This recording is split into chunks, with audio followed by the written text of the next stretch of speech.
ಅಮೆರಿಕನ್ಸ್ಗೆ ಇಷ್ಟ ಆಗೋದು ಅಂದರೆ ಕ್ಯಾಸ್ಟರ್ ಆಯಿಲು ಮತ್ತು ಕೋಕೋನಟ್ ಆಯಿಲು. ನಾನು ಡಾಕ್ಟರ್ ಮಮತಾ ಶೇಖರ್, 35 ವರ್ಷದಿಂದ ಅಮೆರಿಕದಲ್ಲಿದ್ದೀನಿ. ಈ ಎಣ್ಣೆಗಳನ್ನ ಯೂಸ್ ಮಾಡಿ ತುಂಬ ಆರೋಗ್ಯದ ರಿಸಲ್ಟ್ ಸಿಕ್ಕಿದೆ ನನಗೆ.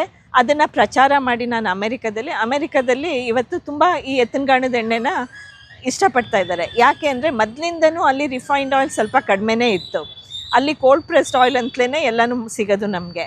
ಆದರೆ ನಾನಿವತ್ತು bull ರಿವನ್ ಆಯಿಲ್ಸ್ಗೆ ultra cold pressed oil ಅಂತ ಕರಿತಾ ಇದ್ದೀನಿ. ಆ ಕಾನ್ಸೆಪ್ಟೇ ಇರಲಿಲ್ಲ ಅವ್ರಿಗೆ. ಎಲ್ಲರೂ ಈ ಅಲ್ಟ್ರಾ ಕೋಲ್ಡ್ ಪ್ರೆಸ್ಡ್ ಆಯಿಲ್ ಅಂದರೆ ಏನು ಅಂತ ತಿಳ್ಕೊಳ್ತಾರೆ. ಆವಾಗ ನಾನು ಅವ್ರಿಗೆ ಹೇಳ್ತೀನಿ, ಅಲ್ಟ್ರಾ ಕೋಲ್ಡ್ ಪ್ರೆಸ್ಡ್ ಆಯಿಲ್ ಅಂದರೆ ಎತ್ತಿನಗಾಣದ ಎಣ್ಣೆ 2 to 3 RPM ಅಲ್ಲಿ ಸುತ್ತುತ್ತದೆ. ಅದರಿಂದ ಜಾಸ್ತಿ ಪೋಷಕಾಂಶಗಳು, ಸೂಕ್ಷ್ಮ ಪೋಷಕಾಂಶಗಳಿದೆ ಅಂತ ಹೇಳಿದಾಗ ತುಂಬಾ ಇಷ್ಟಪಡ್ತಾರೆ.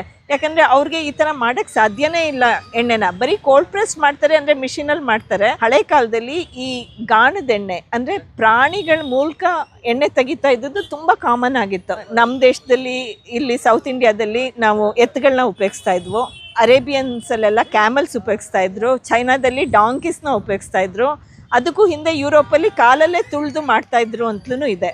ಇಂಥ ಪ್ರಾಸೆಸ್ನ ನಾವು ತಿರ್ಗಾ ಇಂಡಿಯಾದಲ್ಲಿ ತಂದಿದ್ದೀವಿ ವಾಪಸ್ಸು ಅಂದರೆ ಅಲ್ಲಿರೋ ಇಂಡಿಯನ್ ಅಮೆರಿಕನ್ಸ್ಗೆ ತುಂಬ ಖುಷಿಯಾಗಿ, ತುಂಬ ಇಷ್ಟಪಟ್ಟು, ಆರೋಗ್ಯಕ್ಕೆ ತುಂಬ ಒಳ್ಳೆಯದು ಅಂತ ಕೊಂಡ್ಕೊಳ್ತಾ ಇದ್ದಾರೆ. ನಾನೇ ಅಲ್ಲಿ ಸಪ್ಲೈ ಮಾಡ್ತಾ ಇದ್ದೀನಿ.